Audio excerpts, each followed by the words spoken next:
Eu sempre vivi numa cidade pequena, daquelas onde todo mundo se conhece e as fofocas andam mais rápido que o vento. Prefiro não dizer o nome porque basta uma pista para que as pessoas descubram quem eu sou. E, sinceramente, eu não quero reviver tudo isso. Mas posso dizer que é uma cidade pacata, onde nada muda, onde as mesmas caras envelhecem nos mesmos lugares. Meus pais têm uma padaria no bairro desde que eu era criança. O tipo de lugar que abre antes do sol nascer e fecha quando o chão já está coberto de farinha e cansaço. Cresci no meio do cheiro de pão quente, ouvindo o barulho da batedeira e o tilintar de xícaras. Sempre foi o orgulho deles, mas para mim era como uma prisão. Eu via meus pais suando todos os dias, vivendo de trabalho pesado, e ainda assim faltava dinheiro para tudo. E por mais que me doa admitir, eu sentia vergonha. Vergonha da simplicidade. Vergonha das mãos do meu pai cheias de calo. Vergonha de ser a filha do padeiro. Eu tinha 19 anos e a sensação de estar parada no mesmo ponto há uma vida. Eu estudava pouco, trabalhava de vez em quando na padaria e passava o resto do tempo em casa, vendo a vida acontecer nas telas dos outros. As redes sociais viraram o espelho da minha frustração. Enquanto eu via as meninas da minha idade com roupas novas, maquiagens caras, jantando em restaurantes chiques, eu estava ali, tentando fazer a luz do meu quarto parecer menos amarela para tirar uma foto decente. Minhas duas melhores amigas, Dalila e Júlia, eram o oposto de mim. Sempre bem vestidas, bronzeadas, unhas impecáveis, cabelo com progressiva recente. A gente estudou juntas desde o ensino médio, mas parecia que elas viviam em outro mundo. Eu nunca perguntei de verdade como conseguiam ter tanta coisa, até que um dia a curiosidade venceu a vergonha. Foi numa sexta à noite. Elas me chamaram para sair e eu aceitei, mais para não ficar em casa. A gente foi num barzinho simples, mas elas estavam montadas como se fossem para uma festa em São Paulo. Eu, com minha calça jeans velha e uma blusa emprestada, me senti um ponto fora da curva. Enquanto elas riam e tiravam fotos, eu só pensava em quanto devia custar cada peça de roupa, cada copo daquele drink colorido que elas pediam com naturalidade. Vocês trabalham com o que agora mesmo? Perguntei, tentando parecer casual. Dalila me olhou com um sorriso de canto. Ah, Isa, você nunca ouviu falar de OnlyFans? Na hora eu ri, sem entender direito. Já ouvi, mas vocês estão falando sério? Lógico que sim, respondeu Júlia, como se fosse a coisa mais normal do mundo. É o que tá dando dinheiro hoje. E olha, dá muito dinheiro. Elas começaram a explicar como funcionava. Falavam como se fosse um trabalho qualquer, só que melhor. Dalila dizia que bastava ter coragem e confiança. Júlia mostrou no celular o saldo de um mês. Era mais do que meus pais conseguiam juntar em 3. Aquilo me deu um nó na cabeça. Mas vocês postam o que exatamente? Perguntei meio sem voz. Dalila respondeu sem rodeios. Depende. Às vezes é só foto de biquíni, às vezes é algo mais. Cada um decide o limite. O importante é que tem homem que paga por qualquer coisa, desde que pareça exclusivo. Ela falou com tanta naturalidade que parecia estar explicando uma receita. Júlia completou. Você é bonita, Isa. Se fizesse também, ia bombar. Sério. Ninguém precisa saber, é tudo privado. E você ainda pode inventar outro nome, outro rosto se quiser.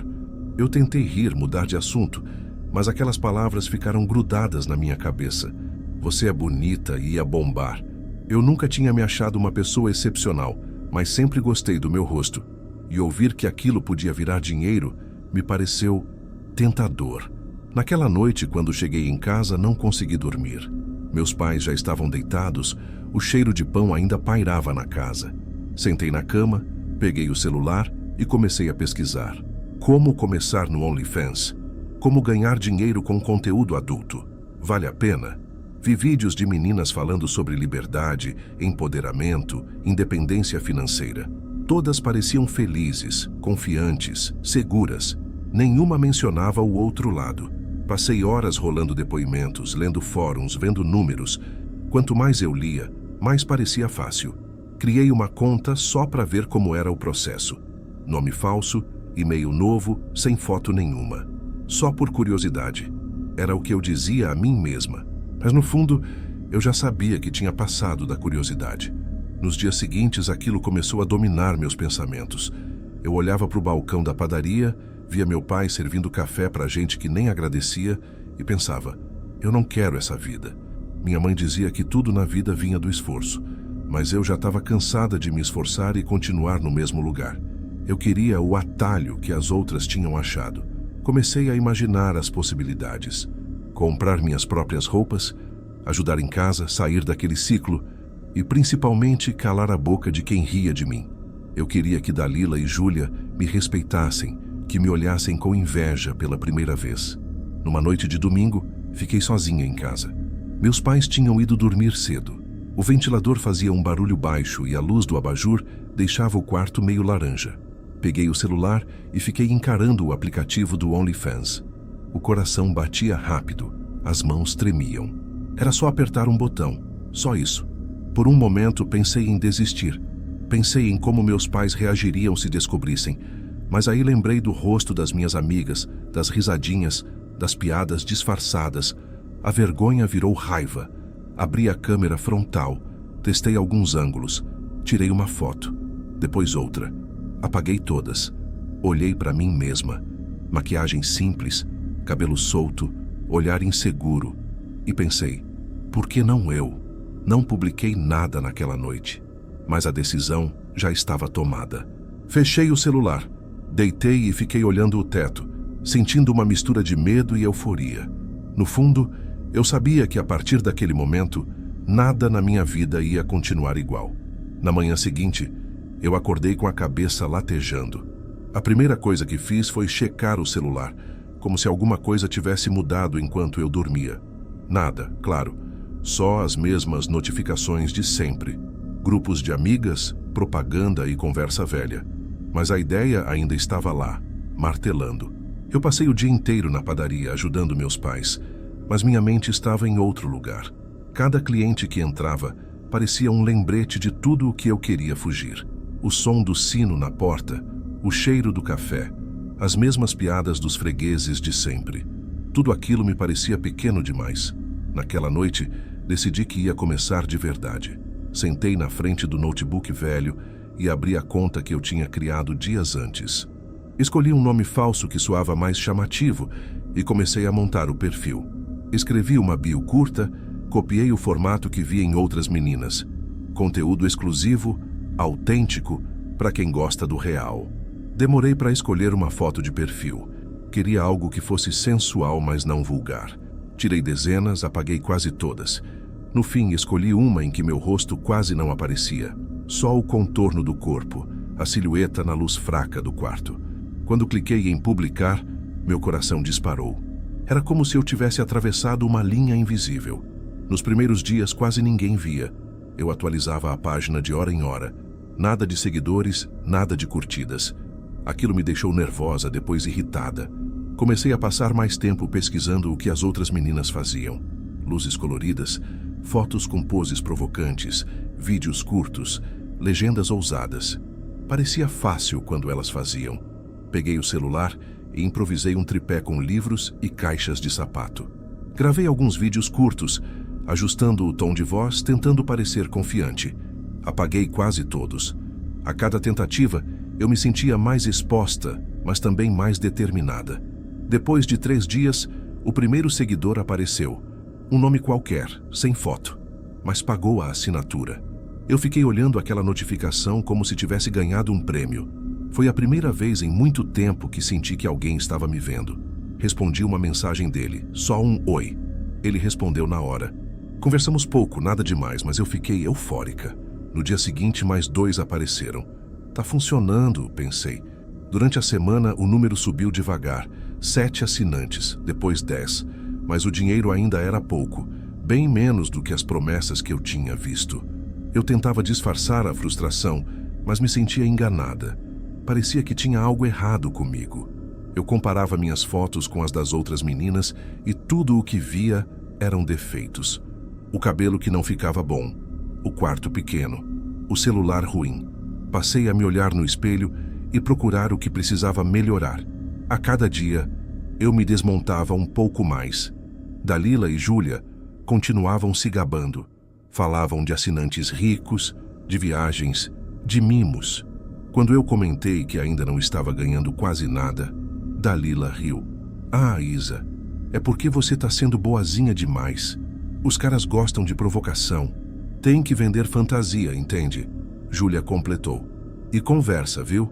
Eles pagam mais quando acham que você está interessada de verdade.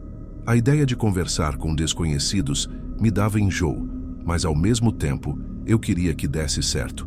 Queria provar que eu também podia. Então comecei a responder mensagens. No início de forma distante, educada. Depois fui me soltando, fingindo. Oi, amor. Saudade de você. Pensei em você hoje. Cada mensagem parecia tirar um pedaço da minha vergonha. Eu dizia a mim mesma que era só um papel, que não significava nada. Mas a verdade é que, de algum jeito, aquilo começou a preencher um vazio. Quando alguém elogiava uma foto, eu me sentia viva. Quando ficava um dia sem mensagem, me sentia invisível. Os horários começaram a se misturar. Eu passava a madrugada acordada, deitada na cama, atualizando o aplicativo. O som das notificações virou um vício. Durante o dia, eu mal falava com meus pais. Ajudava na padaria no automático, cansada, distraída. Minha mãe percebeu. Você tá pálida, Isabela. Tá dormindo direito? Claro, mãe, tô bem. Mas não estava. Eu vivia um ciclo estranho. Ansiedade, excitação, culpa, vazio. Cada seguidor novo me dava uma sensação de importância, mas que sumia em minutos. Eu comecei a postar mais e mais. Fotos, vídeos, detalhes do meu corpo que antes eu nunca teria coragem de mostrar. Cada clique era uma mistura de vergonha e alívio. A vergonha por estar fazendo aquilo. O alívio por não precisar pensar em mais nada. Mesmo assim, o dinheiro continuava pouco. Alguns cancelavam a assinatura depois de poucos dias. Outros pediam mais, sempre mais. Mostra isso. Faz aquilo. Se fizer um vídeo falando meu nome, te pago em dobro. Eu me via aceitando mesmo sem querer. Um dia percebi que o número de assinantes tinha parado de crescer. Fiquei olhando para o celular por horas, tentando entender o que eu estava fazendo de errado. Talvez eu não seja tão bonita quanto pensei alto sem perceber. O espelho começou a virar meu inimigo. Eu acordava e já procurava defeitos. O cabelo, o rosto, o corpo, tudo parecia insuficiente. Até minha voz me irritava. Dalila e Júlia diziam que era normal no começo, que eu só precisava insistir. Mas o jeito como elas falavam não parecia preocupação, parecia diversão, como se estivessem me observando de longe, esperando eu tropeçar. Um dia Júlia mandou uma mensagem. Tem um cara que sempre pergunta de você. Disse que te acha linda. Quer seu contato. Eu ri, achando que era zoeira. Quem é? Não sei se posso te dizer ainda, mas ele é gente boa, super educado. Pagaria caro por conteúdo seu. Naquele momento não dei importância. Achei que fosse só mais um seguidor, mas foi ali que as coisas começaram a mudar. E eu nem percebi. O que eu não sabia é que antes mesmo de eu começar a conversar com ele, a Dalila já tinha mostrado meu perfil para ele, de propósito. Não era segredo entre nós que eu tinha entrado no OnlyFans. Elas até me ajudaram a escolher o nome e as primeiras fotos. Mas o jeito como ela falou de mim para ele foi outro. Depois descobri que riram, que apostaram até onde eu iria, que disseram, ela é certinha demais, duvido que aguente por muito tempo. E foi assim, por brincadeira ou malícia, que ele chegou até mim. Naquela noite eu deitei com o celular na mão. Olhei as mensagens antigas, as curtidas, os pedidos. Tudo parecia tão distante da pessoa que eu era há poucos meses. A Isabela que estudava, que sonhava em viajar, que queria sair daquela cidade. Agora o que eu queria era ser notada. Só isso. Ser vista, mesmo que fosse por gente que não me conhecia de verdade. O barulho das notificações virou a trilha sonora das minhas noites. Que eu não sabia mais se aquilo me deixava feliz ou me afundava um pouco mais. Foi numa noite qualquer, dessas em que o silêncio da casa pesa mais do que de costume, que ele apareceu. O nome de usuário era simples, sem foto. Por um instante, eu pensei em ignorar, como faço com a maioria, mas a mensagem veio direta. Oi, posso te chamar de Isa? Ele escreveu. Respondi com cautela, usando o nome falso que eu usava ali dentro. Pode, claro. Ele não mencionou nada do meu nome verdadeiro. Disse só que tinha ouvido falar de uma menina diferente, verdadeira, com um jeito simples. Na hora achei só mais um elogio. Depois percebi que talvez ele já soubesse mais do que demonstrava. No começo, ele não pediu nada. Nenhuma foto, nenhum vídeo. Só perguntava como eu estava, se eu estava jantando, se tinha conseguido descansar. Perguntas banais, mas feitas de um jeito que me fez sentir, pela primeira vez em muito tempo, que alguém estava realmente interessado em mim, não só no meu corpo. Ele dizia que tinha ouvido falar de mim por um amigo. Não falou quem. Contou que conversou com alguém numa live e que esse cara comentou: "Tem uma menina de uma cidade pequena que posta fotos reais, vai lá ver." A princípio, achei que era só mais uma forma elaborada de me elogiar, mas algo me incomodou. Como assim alguém ouviu falar de mim, se meu perfil era anônimo? Quando lembrei da mensagem da Júlia: "Tem um cara que sempre pergunta de você." Um incômodo gelado subiu pela minha nuca. Mesmo assim, preferi acreditar que era coincidência. A crença era mais confortável que a dúvida. O nome dele era Danilo. Ele disse que trabalhava com marketing, que tinha 30 e poucos anos, e que via nas minhas fotos algo não ensaiado, algo verdadeiro. Isso me pegou bem de jeito. Já fazia tempo que eu só via perfeição forçada. Alguém me chamar de verdadeira soou como raridade. Ele virou presença constante. Pagava mais do que a maioria dos assinantes, pedindo acesso a conteúdo exclusivo de vez em quando, mas sempre com um cuidado que eu achava genuíno. Não era só sexo. Eram mensagens às 3 da manhã perguntando se eu tinha comido, se tinha chorado, como estava minha família. Era atencioso, com uma delicadeza que eu não esperava de quem pagava por fotos íntimas. E eu, carente de reconhecimento, passei a responder de forma diferente. Comecei a querer agradar. As conversas foram escalando num ritmo que eu achei natural. Primeiro, falávamos de séries, depois de música. A cada áudio que ele mandava, eu sentia um alívio estranho, como se tivesse uma voz do outro lado dizendo: "Tá tudo bem, você tá sendo vista." Ele elogiava coisas que eu nunca tinha ouvido antes. Meu jeito de falar, minha risada seca, a maneira como eu mexia no cabelo quando pensava. Esses elogios me faziam esquecer que eu estava vendendo um pedaço de mim por uma assinatura de fome. Quando pedi para falar por telefone pela primeira vez, tremi. Era o tipo de interação que eu tinha com poucos amigos íntimos. E quando ele ligou, a voz era exatamente o que eu esperava. Calma, firme e com um tom que parecia acreditar em mim. Falamos por quase 2 horas. Foi a primeira vez em muito tempo que dormi sem o celular na mão. Conforme a relação crescia, ele começou a querer ver coisas que eu não mostrava para os outros. "Mostra o rosto de um jeito que eu consiga te reconhecer", pediu numa noite. Eu tremi. Mandei uma foto de rosto sem maquiagem. Ele respondeu quase que no mesmo segundo: "É assim que eu gosto de te ver." Aquela coisa simples, um elogio direto, me fez borrar o limite que eu tentava manter entre vida pessoal e trabalho. Logo, ele sabia mais de mim do que prazerosa curiosidade permitiria. Pequenos detalhes: o horário em que eu ajudava na padaria, o ar-condicionado que fazia barulho no meu quarto, a cor da cortina da sala. Eu sempre supus que juntava as respostas que eu dava nas conversas, mas às vezes vinha com algo que eu tinha esquecido de mencionar e aquilo me deixava inquieta. Perguntei uma vez, sem tom de acusação, se ele tinha checado alguma rede minha. Ele respondeu que não, que apenas conversava mesmo. Preferi confiar. A presença dele teve efeito imediato na minha rotina. Passei a priorizar as mensagens dele.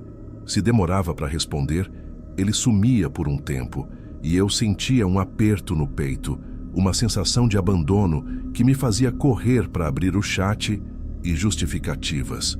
Quando voltava, dizia que teve um problema, pedia desculpas e eu, infantilmente, perdoava. O jogo de sumir e voltar virou uma corda que ele puxava. Eu me importava demais com a volta. Em algumas conversas, ele dava pequenas recomendações disfarçadas de proteção. "Cuidado com quem você conta as coisas", dizia. "Tem gente que não quer o seu bem." Era sempre vago, firme, sugerindo que eu precisava de cuidado. Aquilo plantou uma desconfiança sutil em mim sobre as únicas pessoas que me conheciam cara a cara, minhas amigas. Foi fácil ligá-lo à mensagem de Júlia sobre um cara que perguntava por mim. Ele dizia que se preocupava com minha imagem, que queria me proteger de gente falsa. Sair das amizades antigas parecia pela primeira vez um caminho possível. Fui gradualmente cedendo a pedidos aparentemente inocentes.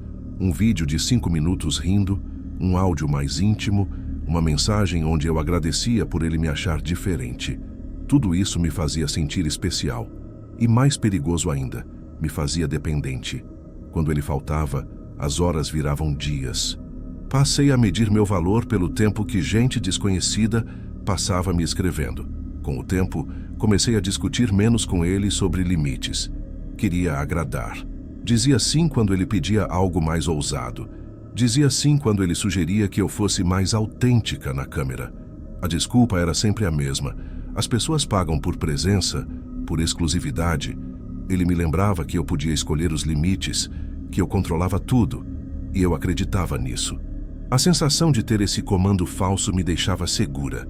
E no fundo, mais do que a promessa de dinheiro, eu queria alguém que me dissesse que eu era suficiente. Danilo dizia isso. Não era só promessa monetária, era validação. E validação era ouro depois de meses me sentindo invisível e humilhada pelas piadinhas das meninas da minha cidade. Em algumas noites, ele sumia por horas. Nessas horas, o pânico voltava. Fiz algo errado? Falei algo errado? Quando voltava, às vezes dizia que conversou com amigos sobre mim, que contaram histórias, que ouviu falar de mim. Eu aceitava a explicação. Era confortável demais acreditar que eu era especial para alguém com a vida que ele dizia ter. A confiança que eu depositei nele me deixou vulnerável. Não percebi, mas já tinha entregado mais do que imagens. Tinha entregue a minha necessidade de ser vista, reconhecida, perdoada. E quando a gente entrega tanto, dá poder às outras pessoas de decidir como vai ser a sua queda. Eu não sabia ainda quão calculada aquela aproximação seria, nem que o amigo que falou de mim era a mesma mão que me empurrou para frente apenas para me empurrar depois. Mas a semente estava plantada. Eu me agarrei a ele como quem se agarra a uma boia no mar. Naquelas conversas todas, ele não só me dava atenção, ele me induzia a acreditar que era única. E eu, com sede de pertencimento, bebi tudo. Depois de uns 2 meses falando com o Danilo, comecei a notar pequenas mudanças nele. No início, eu achei que era coisa da minha cabeça, que talvez eu estivesse ficando sensível demais, já que a relação com ele tinha virado meu ponto de equilíbrio. Mas ele foi ficando diferente. As respostas começaram a vir mais curtas. Ele demorava horas para responder, às vezes nem visualizava. Quando respondia, parecia irritado por qualquer coisa. Antes, ele me mandava mensagens de bom dia, perguntava como eu estava. Agora só aparecia quando eu postava algo novo. Uma noite, mandei uma foto mais provocante, como fazia de vez em quando. Ele só respondeu, "Já vi melhor." Aquela frase me travou. Fiquei olhando para o celular sem saber o que sentir. Era como se, de repente, eu tivesse virado mais uma entre tantas, e não a única que ele dizia que eu era. Nos dias seguintes, tentei conversar, entender o que estava acontecendo. Ele dizia que era cansaço, que andava sobrecarregado, que o problema não era comigo, mas o tom era outro, distante, quase cruel. Senti o velho medo voltando, aquele de ser ignorada, descartada, invisível. Um sábado à noite, enquanto meus pais dormiam, entrei na plataforma e percebi algo estranho. Um cara novo tinha me mandado mensagem dizendo, "Te vi num grupo, adorei seus vídeos." Fiquei confusa. Como assim num grupo? Ele mandou o link. Era um grupo fechado no aplicativo, cheio de fotos e vídeos, meus. Todos os que eu tinha mandado para o Danilo. Alguns com minha voz, meu quarto, minha cara. Eu nunca tinha postado esses vídeos em lugar nenhum, além do chat privado com ele. Então só havia uma explicação possível. Ele tinha baixado ou gravado tudo. O que eu mandei achando que era íntimo, virou material público nas mãos dele.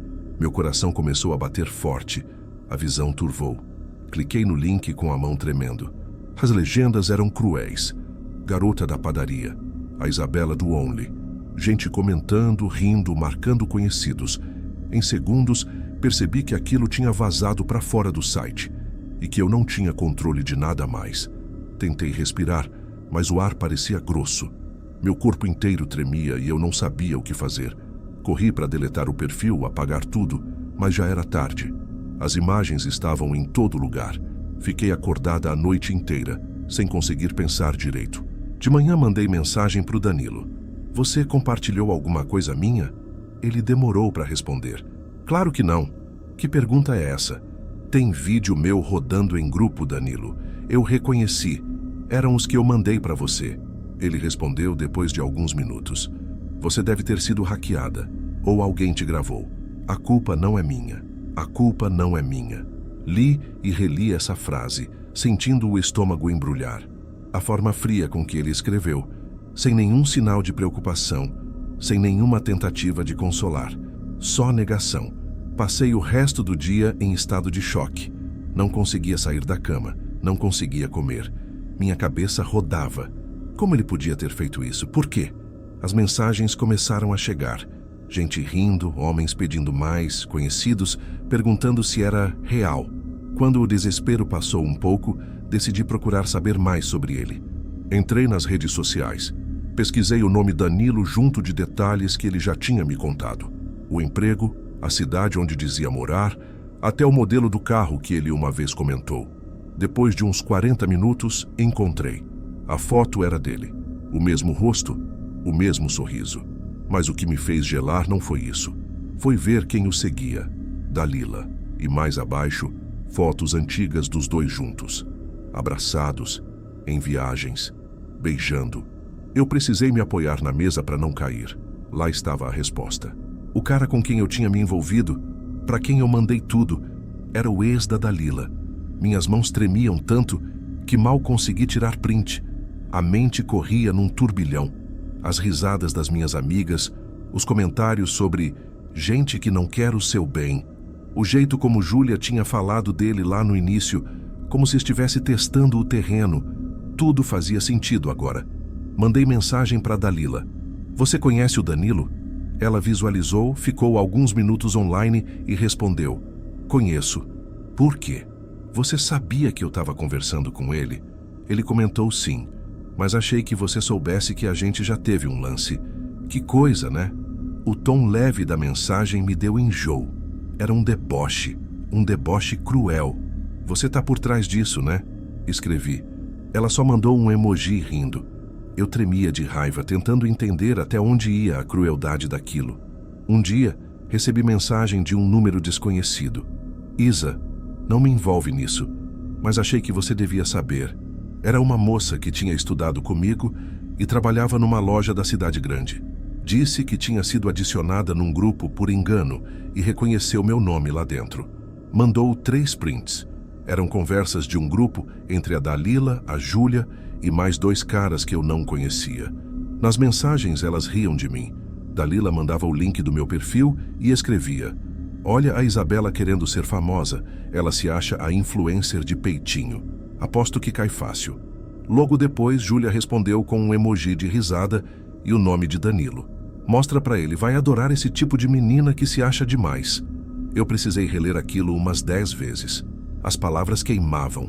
Foi assim que descobri.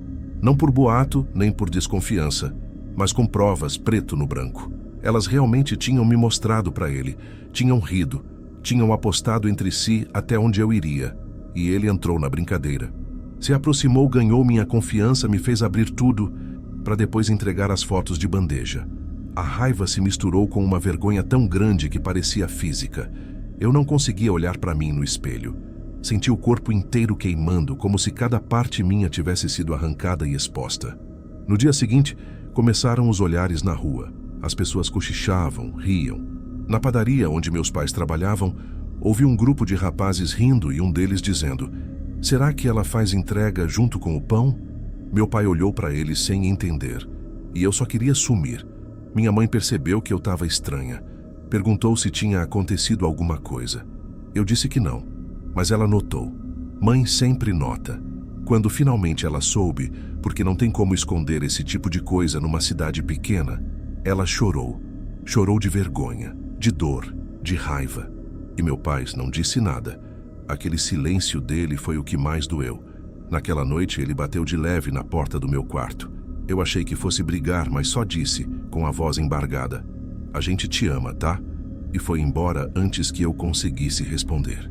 Acho que foi ali que entendi o tamanho da dor que causei. Não só em mim, mas neles também. Ninguém mais me via como antes. Para uns, eu era a menina fácil. Para outros, a tola. Para mim mesma, eu era só o que sobrou. Dalila e Júlia continuaram agindo como se nada tivesse acontecido. Postavam fotos sorrindo, saindo para festas, vivendo como se minha vida não tivesse sido esmagada. E o Danilo simplesmente sumiu. Perfil apagado, mensagens deletadas, número bloqueado. Como se nunca tivesse existido. Fiquei dias trancada, o celular desligado, sem coragem de sair, nem para comprar pão. Tudo que eu ouvia na minha cabeça era o som das risadas delas. E o rosto dele repetindo aquela frase fria: "A culpa não é minha." Naquele momento eu entendi que o medo não vem só de ser exposta. O medo verdadeiro é perceber que o mal pode ser feito com calma, com planejamento, com um sorriso no rosto de quem te chama de amiga. Foram semanas que pareceram anos. Depois de tudo, eu quase não saía do quarto. Meus pais faziam o possível para fingir normalidade, mas dava para sentir o ar pesado dentro de casa. Eles não falavam sobre o assunto, mas o silêncio dizia mais do que qualquer grito. A vergonha não era só minha, era deles também. E eu sabia disso cada vez que via minha mãe desviando o olhar, cada vez que meu pai chegava da padaria e se trancava no quarto sem dizer boa noite. As pessoas na rua pararam de me chamar pelo nome. Agora era a menina do vídeo, a filha do padeiro, a do Only. Eu não era mais alguém, era um assunto. E o pior é que eu mesma tinha alimentado aquilo, com a minha vaidade, com a minha pressa, com a minha ilusão. Apaguei todas as contas. Fiquei dias sem celular, sem abrir janela, sem ver ninguém. De madrugada, eu escutava o barulho da chuva, o apito distante de uma moto, e pensava em tudo que perdi. Não era só a privacidade, era a confiança em mim mesma, a fé nas pessoas, a vontade de existir. Um dia tomei coragem e fui até o centro da cidade. Precisava resolver um documento e não tinha como adiar. No caminho percebi os olhares, alguns disfarçados, outros diretos. Uma mulher sussurrou para o marido, achando que eu não ouvi. Coitada da mãe dela. Essas palavras ficaram martelando na minha cabeça o resto do dia. Comecei a ter crises de ansiedade. De noite, meu corpo tremia sem motivo. Sonhava com o som das notificações, com a imagem do meu rosto nas mãos de estranhos.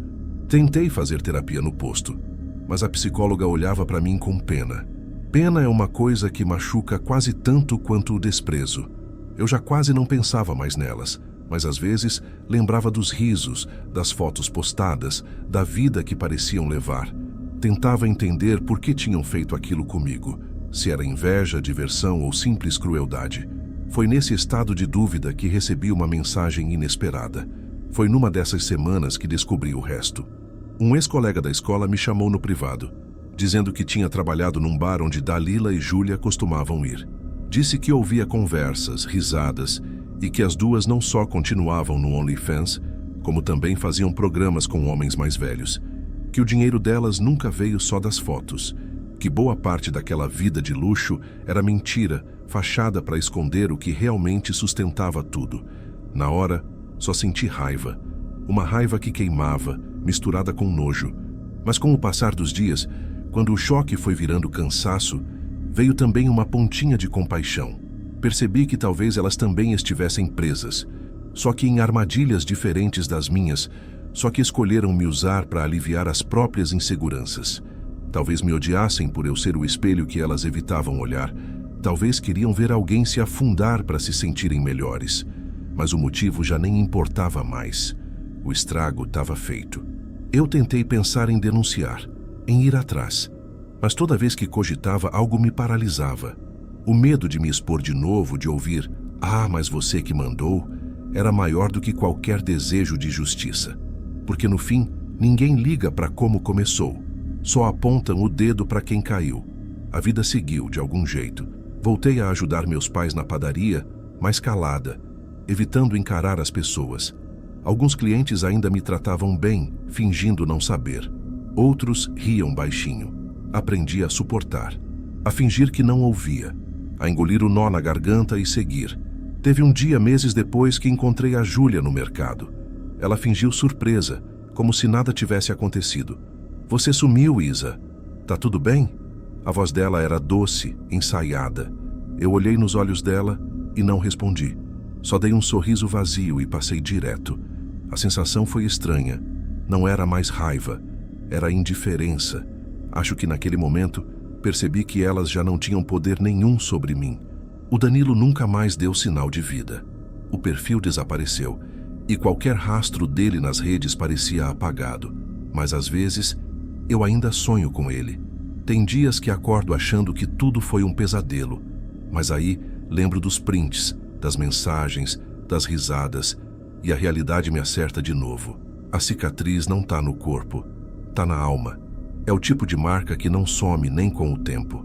Hoje, quando olho para trás, sinto vergonha do que fiz. Mas não só disso. Sinto vergonha de ter acreditado que a felicidade podia vir fácil, que bastava vender uma imagem bonita para ter o que eu achava que faltava. Sinto vergonha de ter confundido atenção com amor, de ter deixado estranhos decidirem quanto eu valia. E o mais triste é que tem muita gente fazendo o mesmo, se comparando com vidas que são pura encenação. Muita gente acha que o OnlyFans é liberdade. Mas liberdade de quê? De trabalhar, de ser julgada? Porque no final, quando a tela se apaga e a euforia passa, o que sobra é o silêncio. E no silêncio, tudo volta. O medo, a vergonha, o arrependimento. Você percebe que vendeu algo que não tem preço e que ninguém vai te devolver. Eu não conto essa história para pedir piedade. Conto porque sei que tem gente agora mesmo, sentindo o mesmo que eu sentia naquela época. Cansada, insegura, achando que está ficando para trás, que precisa provar algo. E se alguém ouvir isso e pensar duas vezes antes de seguir o mesmo caminho, já valeu a pena contar. As pessoas gostam de dizer que a culpa é de quem expôs, mas não entendem o que é ser exposta. Não é só ver sua imagem rodando por aí. É ver sua dignidade sendo comentada, medida, avaliada.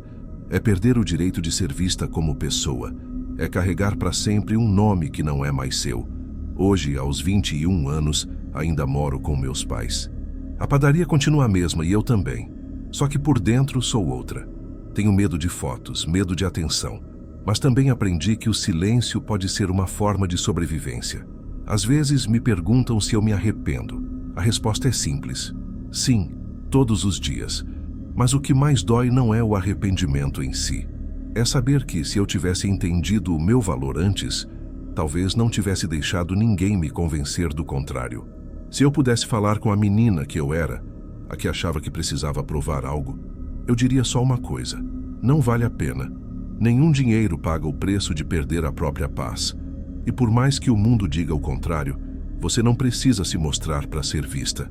Basta existir inteira do jeito que é, porque uma vez que o mundo te vê despida, de roupa, de orgulho, de confiança, não tem como se vestir de novo da mesma forma. Gostou do relato? Comente de que cidade está assistindo e se inscreva no canal.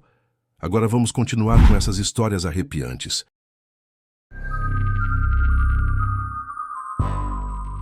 Meu nome é Letícia. Tenho 28 anos e moro sozinha numa casinha simples em Natal, no Rio Grande do Norte. Fica num bairro tranquilo, daqueles onde todo mundo se conhece pelo nome e o som do vento à noite é mais alto que o das vozes. Trabalho no recursos humanos de uma empresa de tecnologia. É uma rotina previsível. Reuniões, entrevistas, planilhas, e por muito tempo achei que isso bastava para me manter longe de qualquer confusão. Mas o passado tem um jeito estranho de achar a gente. Antes de trabalhar na empresa, eu tive uma fase difícil. A pandemia, o desemprego, contas acumuladas. Foi quando decidi criar uma conta no OnlyFans. Eu sabia o que aquilo significava, mas na época parecia a única forma rápida de ganhar dinheiro. Produzia conteúdo adulto e conversava com assinantes. Tudo anônimo, tudo sob meu controle. Não me orgulhava, mas também não me sentia uma criminosa. Era um trabalho. E só. Durante quase um ano, levei essa vida dupla. Aos poucos fui juntando dinheiro. Consegui voltar a estudar, depois arrumei o emprego atual e encerrei a conta.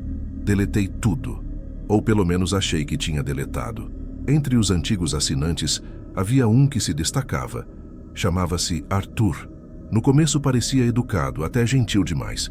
Falava que gostava de conversar comigo, que se sentia compreendido, mas com o tempo começou a pedir exclusividade, mandar mensagens fora de hora, escrever coisas que soavam como promessas.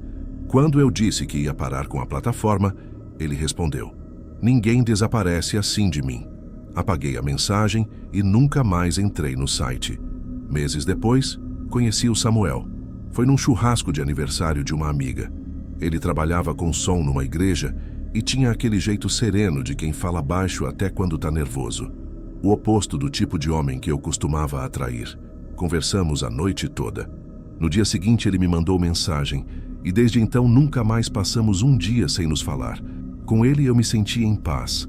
Samuel acreditava em coisas simples: fé, honestidade, compromisso. E eu sabia que se ele soubesse do OnlyFans, jamais entenderia. Então decidi não contar. Achei que esconder o passado era uma forma de proteger o presente. Nos primeiros meses tudo era leve. A gente se via nos fins de semana, cozinhava, ria por nada. Eu gostava de ver ele se sentir à vontade na minha casa, sentado no sofá com o violão dele, tocando músicas antigas. Mas um dia, de repente, a leveza começou a mudar. Tudo começou com uma coisa boba. Era uma sexta à noite. Ele dormia lá em casa. Eu tinha adormecido primeiro e acordei com o som baixo de uma notificação. Abri os olhos e vi o brilho do celular dele aceso sobre a mesa. A tela mostrava um e-mail, mas só deu tempo de ler o remetente. Anon Don't Report. Ele pegou o telefone rápido, virou de costas e ficou uns segundos parado olhando para a tela. Perguntei o que era. Ele disse que era coisa de trabalho, mas o rosto dele estava diferente, tenso, sem cor. No dia seguinte, o clima entre a gente estava estranho. Samuel não olhava direito para mim, parecia distraído. Perguntei se tinha acontecido alguma coisa. Ele demorou para responder. "Não, tá tudo bem, só dormi mal." Fiquei com aquilo na cabeça o dia inteiro. Samuel sempre foi transparente. Aquela reação não era normal. 2 noites depois, a mesma coisa. Ele recebeu uma mensagem e ficou desconcertado. Dessa vez, percebi que a vibração vinha acompanhada de um som diferente, como um apito de e-mail. "Quem te manda coisa a essa hora?" Brinquei, tentando parecer leve. Ele forçou um sorriso. "Spam, esses e-mails chatos." Mas guardou o celular no bolso e saiu para fumar no quintal. Quando voltou, estava pálido outra vez. A partir daí, comecei a sentir algo que não sabia explicar. Uma sensação de que o ar da casa tinha ficado pesado. Ele ia me visitar e parecia preocupado. Olhava o celular com frequência, evitava deixar o aparelho desbloqueado. Numa das noites seguintes, enquanto ele dormia, o telefone vibrou de novo. Dessa vez, não resisti. Peguei o aparelho devagar só para olhar a tela. O mesmo remetente. E o assunto dizia: "Você precisa saber a verdade sobre ela." Meu estômago revirou. Não abri o e-mail. Só coloquei o celular de volta. Mas o resto da noite passei acordada, o coração acelerado, imaginando 1000 coisas. No dia seguinte, Samuel acordou antes de mim. Quando fui para a cozinha, ele já estava vestido, a mochila no ombro. Disse que precisava resolver umas coisas na igreja e saiu apressado. Antes de ir, olhou para mim e soltou um "depois a gente conversa." Essas 3 palavras me acompanharam o dia inteiro como um zumbido. No trabalho, não consegui me concentrar. Ficava imaginando o conteúdo daquele e-mail. Quem teria mandado? O que queriam? Quando ele finalmente me ligou à noite, a voz dele estava seca. Perguntei se estava tudo bem, e ele respondeu: "Tem umas coisas que eu preciso entender, Letícia. Umas coisas sobre o teu passado." O mundo girou. Eu perguntei do que ele estava falando, mas ele só disse: "Não quero discutir por telefone. Amanhã a gente conversa pessoalmente." Desligou. Fiquei parada com o celular na mão, ouvindo o barulho do ventilador girando devagar. Era como se o tempo tivesse parado ali. Mais tarde fui para a varanda tentar respirar. A rua estava deserta, só as luzes alaranjadas dos postes e o som distante de um cachorro latindo. Então notei um carro parado há muito tempo do outro lado da rua. Um HB20 escuro com os faróis apagados. Pensei em coincidência, mas o motor estava ligado. Fiquei ali alguns minutos, tentando ver se alguém saía. Nada. Depois de um tempo, o carro simplesmente arrancou devagar e virou a esquina. Voltei para dentro tremendo. sem saber se estava paranoica. Tentei dormir, mas não consegui. Tudo o que eu queria era que o Samuel acreditasse em mim, mesmo sem saber ainda o que estava acontecendo. Mas no fundo, uma parte de mim já sabia. Alguém tinha decidido mexer no passado que eu passei meses tentando enterrar. Na manhã seguinte, o sol parecia mais forte do que o normal, mas dentro de mim, tudo estava cinza. Samuel chegou na minha casa pouco depois das 10. Estava de calça jeans, camisa simples, mas o rosto denunciava que ele não tinha dormido. Tentei sorrir quando o vi no portão, mas o sorriso dele não veio de volta. "A gente precisa conversar", disse ele, entrando sem me encarar. O ar parecia denso. Sentei no sofá e ele ficou de pé andando de um lado para o outro. "Ontem eu recebi uns e-mails", começou, a voz baixa, firme. "Coisas sobre você, sobre o teu passado." Meu coração disparou. Tentei responder, mas ele levantou a mão pedindo silêncio. "Eu não sei o que é verdade e o que não é, mas eu precisava te ouvir antes de decidir o que pensar." Por um momento fiquei sem voz. Depois contei tudo. O OnlyFans, o período difícil, o dinheiro, o arrependimento, o fato de ter encerrado tudo antes mesmo de conhecê-lo. Falei sem me defender, só tentando ser honesta. Ele ouviu quieto, olhando para o chão. Em certo momento, ele desviou o olhar, os olhos marejados, como se algo dentro dele tivesse se quebrado. "Eu vi os vídeos", murmurou. "Não todos, não consegui." Ele se levantou, andou pela sala sem conseguir me encarar. Por um instante achei que fosse sair e nunca mais voltar. O silêncio era pior do que qualquer grito. Depois, sentou de novo, as mãos tremendo. "Desculpa, eu só não sei o que pensar ainda", disse com a voz embargada. Fiquei em silêncio. "É estranho", continuou, "saber que tem gente por aí com coisas tão íntimas tuas, vendo o que deveria ser só meu." A voz dele falhava. "Não é ciúme, é vergonha. Não de você, mas de pensar que o resto do mundo sabe o que eu ainda estou tentando entender." Ficou alguns segundos em silêncio. Depois soltou. "Eu queria que você tivesse me contado." "Eu sei", respondi com a voz embargada. "Eu tinha medo de te perder." "E agora?" perguntou, olhando finalmente nos meus olhos. "O que mais tem que eu não sei?" Aquilo me cortou. "Nada. Acabou há muito tempo." Ele passou as mãos no rosto, exausto. "Eu acredito em você, Letícia. Mas o que estão mandando? As imagens, os vídeos, são difíceis de ignorar." Senti um nó na garganta. "Você viu?" Ele balançou a cabeça devagar. "Vi. E não é só isso. Os títulos, as mensagens, estão tentando me destruir junto." Perguntei o que ele queria dizer com isso. Ele respirou fundo. "Os e-mails vêm com ofensas. Me chamam de enganado, de homem traído, até de corno manso. Disse Ati que você já alegrou muito as noites dele, que eu tô sendo ridículo por te amar. Chamam você de nomes que eu não quero repetir." Senti o rosto queimar de vergonha e raiva. Ele continuou. "No começo achei que fosse alguém querendo causar.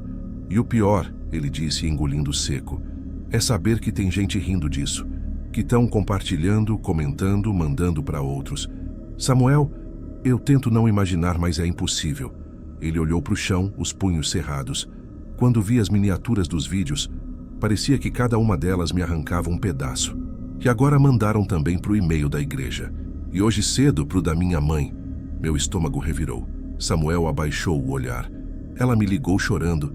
Disse que não entende como posso estar com alguém desse tipo." Fiquei sem ar. Tentei falar, mas as palavras saíam fragmentadas. "Samuel, por favor, isso é coisa de um doente. Alguém está fazendo isso para me machucar." Ele assentiu devagar. "Eu sei, só que é difícil lidar com o olhar das pessoas." A gente ficou em silêncio por muito tempo. O som distante de uma motocicleta quebrava a quietude da rua. Lá fora, o vento balançava as folhas da mangueira do quintal.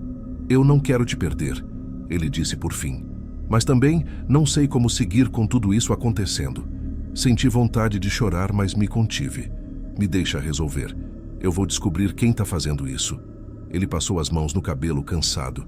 "Se precisar de ajuda, me fala. Mas, por favor, apaga qualquer coisa antiga que ainda tenha. Não dá mais para correr riscos." Concordei. Depois que ele foi embora, sentei na beira da cama e chorei até não ter mais força. Durante os dias seguintes, as coisas pioraram. Samuel começou a receber novos e-mails todos os dias, sempre de endereços diferentes. Os títulos eram cada vez mais cruéis. Debochavam dele, questionavam a fé dele, diziam que estava sendo feito de bobo. Alguns insinuavam que eu sempre fui de vários homens, que eu nunca mudei. O tom era tão pessoal que dava para sentir o rancor por trás de cada palavra. Não era um simples ataque anônimo. Era alguém que me conhecia, que sabia detalhes do que eu tinha feito. Arthur. Só podia ser. As mensagens começaram a se espalhar. Uma tarde, o celular de Samuel não parava de tocar. Eram parentes, amigos, gente da igreja.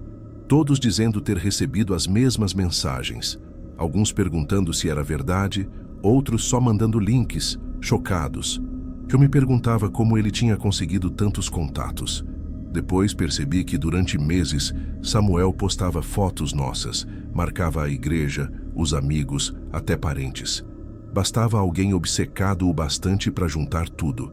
Arthur tinha feito exatamente isso. Ele foi se isolando. Parou de ir à igreja, pediu folga do trabalho e passou a evitar sair comigo em público. Não era raiva, era vergonha. Na semana seguinte, a mãe dele me mandou mensagem pedindo para conversar. Eu não respondi. Mas à noite Samuel apareceu na minha porta. Parecia destruído. Eles estão dizendo que eu tô cego, que tô jogando minha vida fora. Tentei segurar a mão dele, mas ele recuou. Eu ainda te amo, ele disse, com a voz baixa. Mas não sei como apagar as imagens da minha cabeça. Ficou olhando pro nada. Às vezes fecho os olhos e lembro do teu rosto, mas vem junto o que vi na tela. Acho que é isso que tá me matando por dentro. Eu sei quem tá fazendo isso, disse eu. É um cara chamado Arthur. Ele era assinante, eu já tinha cortado contato há muito tempo. E você tem como provar. Não. Ele sumiu das redes, apagou tudo. Mesmo assim, de vez em quando, eu tinha a sensação de que ele nunca tinha ido embora de verdade. Algumas contas anônimas pareciam me observar, curtidas em fotos antigas, perfis novos que surgiam e desapareciam rápido demais. No fundo, eu sabia que ele ainda estava por perto. Só tinha mudado de máscara. Ele suspirou. Então, para todo mundo parece só desculpa. Aquelas palavras ficaram ecoando dentro de mim. A raiva virou medo. Se ele era capaz de chegar até a família do Samuel, o que mais poderia fazer? Comecei a evitar redes sociais, bloqueei números desconhecidos, mas ainda assim as mensagens vinham, às vezes curtas, às vezes longas, todas com o mesmo tom, debochado, doente. Ele vai saber quem você é de verdade. Você pode tentar esconder, mas eu ainda te vejo. Numa dessas noites, o e-mail veio para mim. O primeiro direto na minha caixa de entrada. O remetente, Arthur, Lost. O assunto, senti saudade. Abri. Não havia texto, só um vídeo antigo. Uma gravação do tempo do OnlyFans que eu jurava ter deletado. Minutos depois chegou outro e-mail. Dessa vez havia texto. Você não precisa dele, Letícia. Eu posso te dar uma vida de verdade. Larga esse hipócrita. Ele só te julga. Eu tenho dinheiro. Posso te mandar agora. A mensagem terminava com um print de uma transferência agendada, um valor que me faria quitar todas as dívidas e ainda sobrar. Fiquei olhando para a tela, o coração dividido entre o medo e a tentação. Apaguei o e-mail, mas logo chegou outro, idêntico, como se ele tivesse percebido que eu hesitei. Pensa bem, eu ainda te quero, só preciso que diga sim.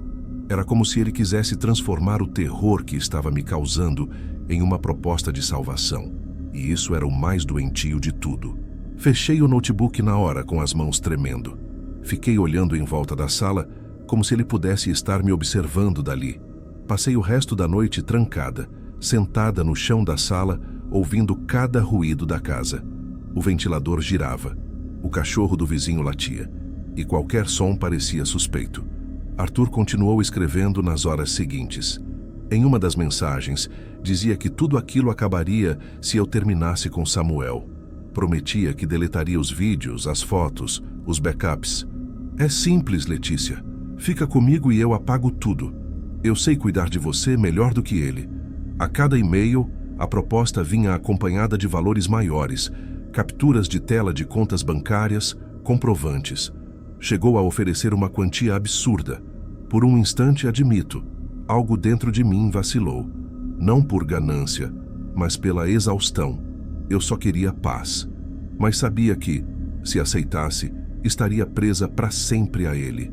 No dia seguinte, Samuel veio me ver. Estava abatido, com o olhar perdido.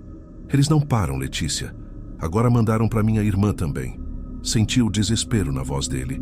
Ele ainda me amava, eu sabia, mas a pressão em volta era grande demais. Gente ligando, comentando, julgando. A família exigia que ele terminasse. Eu não quero desistir da gente, disse ele segurando minha mão. Mas não sei quanto tempo consigo aguentar isso. Aquela frase ficou presa na minha cabeça como uma sentença. Sabia que, se eu não encontrasse uma maneira de deter Arthur, ele destruiria não só o meu passado, mas o único futuro que eu tinha tentado construir. E a pior parte era saber que eu não fazia ideia de onde ele estava, ou do que mais ele ainda guardava. Naquela manhã, depois da noite em claro, abri o notebook com o coração disparado. Esperava outro e-mail dele. E veio. O mesmo tom, a mesma sensação de controle. Você ainda tem escolha. Eu posso acabar com tudo isso se você quiser. Só precisa me mandar uma mensagem. Eu sei que você sente falta de mim. Dessa vez a mensagem vinha com um comprovante de depósito em anexo. Um valor alto demais para ser brincadeira. Mais do que eu ganharia em 1 ano no trabalho. Fiquei encarando a tela por longos minutos. O cursor piscando parecia me provocar, como se dissesse: responde. Por um segundo, pensei em tudo que poderia resolver. As contas, o aluguel atrasado, o curso que eu sempre quis fazer. Pensei em como a vida seria fácil se eu dissesse sim. Mas também pensei em Samuel, no jeito que ele me olhava quando eu ria das coisas pequenas. Pensei na casa que a gente sonhava alugar juntos, nas conversas sobre ter um cachorro, e entendi que aquilo, o que Arthur chamava de escolha, era só uma nova prisão. Fechei o notebook e fui até a pia. Deixei a água correr e mergulhei as mãos, tentando lavar o medo, a vergonha e a raiva. Mas o que escorria não era só água. Era tudo o que eu ainda carregava daquele passado. No fim da tarde, Samuel apareceu. Eu achava que ele viria para terminar, mas ele só ficou ali, parado na porta, olhando para mim com os olhos cansados, fundos, cheios de incerteza.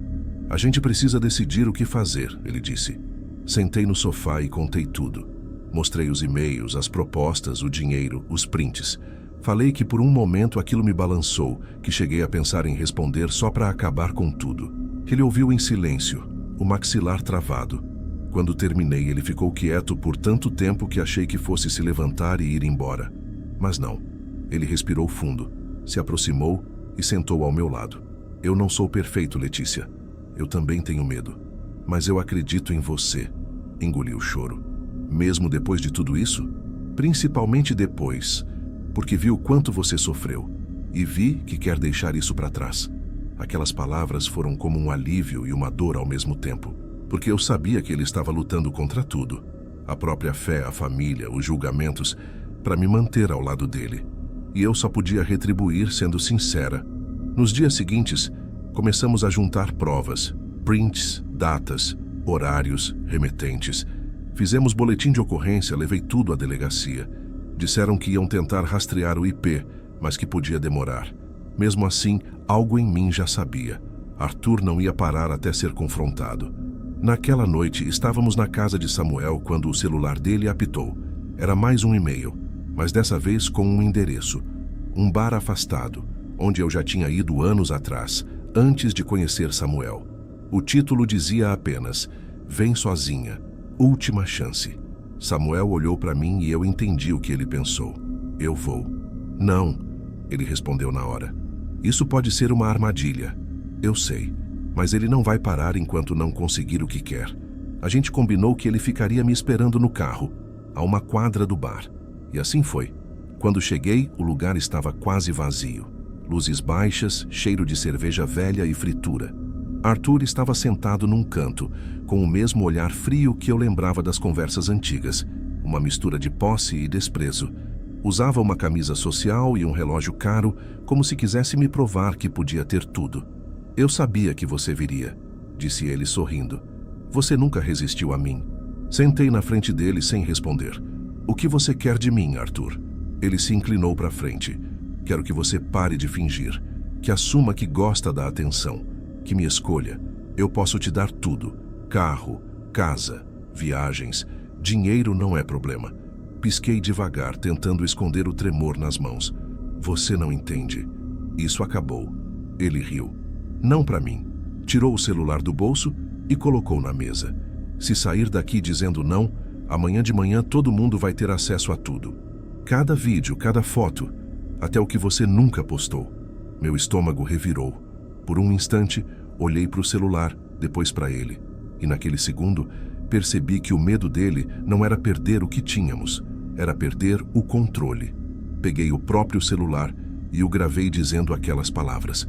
Mantive o celular apoiado sobre a mesa, fingindo que apenas verificava mensagens. O aplicativo de gravação já estava aberto. Eu tinha preparado antes de entrar, prevendo que ele tentaria me chantagear de novo. Quando ele percebeu, se levantou abruptamente.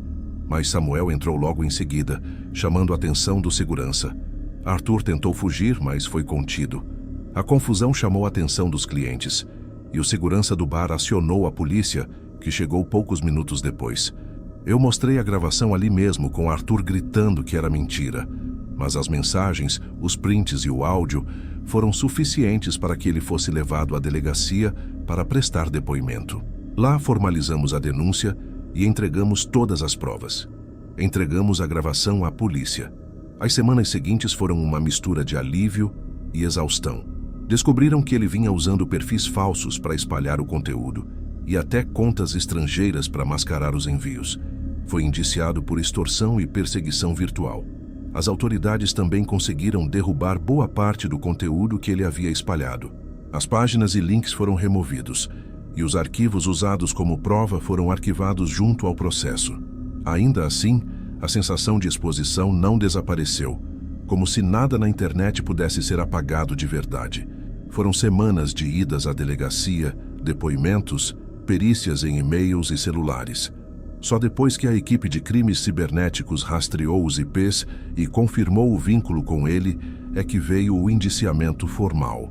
Durante a investigação, os policiais confirmaram algo que me gelou o sangue. Nas noites em que eu via o carro parado em frente à minha casa, Arthur realmente estava ali. Câmeras de segurança de uma rua próxima mostraram o mesmo HB20 escuro circulando pelo bairro várias vezes, sempre nos dias em que ele enviava os e-mails. Ele nunca tinha sumido, só esperava o momento certo para reaparecer. Mas mesmo com tudo isso, o medo continuou. Aquele tipo de medo que fica dentro da pele, como cicatriz. Aos poucos, Samuel começou a voltar à rotina. Voltou a tocar na igreja, mesmo sob olhares desconfiados. Disse que a fé dele o obrigava a perdoar antes de julgar e que cada dia ao meu lado era uma escolha consciente, não um esquecimento. Samuel ficou do meu lado o tempo todo, e numa tarde qualquer, quando o sol atravessava as janelas da sala, ele segurou minha mão e disse: "A gente vai começar de novo, só eu e você, sem passado." Sorri, meio sem acreditar. "Você ainda me perdoa?" Ele respondeu simples, olhando para mim com ternura. "O amor é isso, escolher ficar mesmo quando é mais fácil ir embora." Alguns meses se passaram desde o julgamento. Arthur foi condenado à restrição de contato e multa, e desde então o silêncio tem sido o maior presente. A vida voltou a parecer normal. Voltei para o trabalho no RH, tento ocupar a cabeça com o cotidiano. Mas às vezes, quando recebo um e-mail novo, ainda sinto o corpo congelar por um segundo. Olho o remetente, respiro fundo e apago. Aprendi que o medo não some de uma vez. Ele só muda de forma, e que o passado, mesmo enterrado, pode sempre encontrar um jeito de bater à porta.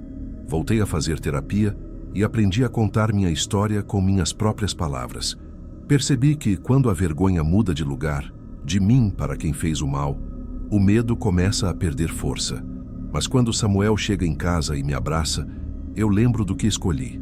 Não o dinheiro, não a promessa vazia. Escolhi a paz, mesmo sabendo que ela nunca vem sem cicatrizes.